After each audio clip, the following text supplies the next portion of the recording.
जैन प्रेरक कहानियां जो सिखाती हैं जीने की कला। आज की कहानी है एहसान को कभी न भूलें।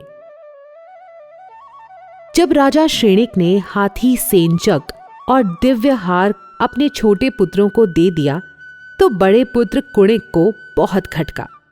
उसने गुप्त मंत्रणा कर और मौका देखकर अपने पिता राजा श्रेणिक को बंदी गृह में डाल दिया और वो खुद राजा बन गया।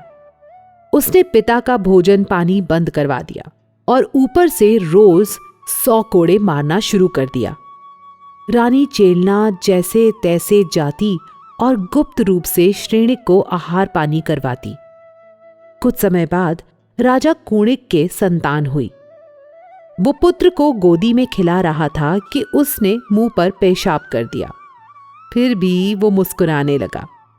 उसने मां से कहा, देखो, मेरे जितना प्यार अपने पुत्र को और कोई नहीं कर सकता।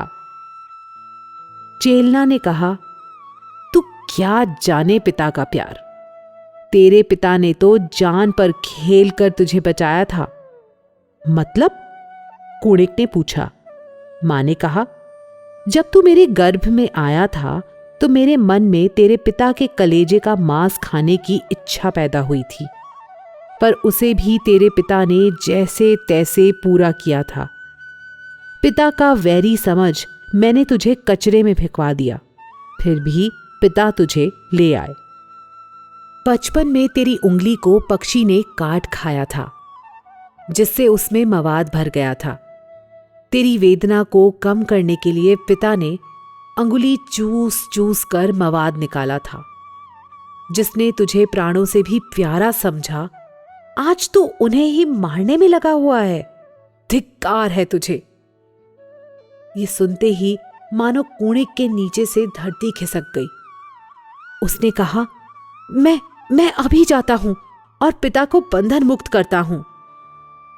पिता के बंधनों को काटने के लिए हाथ में लौहदंड लेकर जैसे ही कुणिक कारागार पहुंचा कि लौहदंड से भयभीत होकर श्रेणिक ने जहर खाकर प्राण त्याग दिए।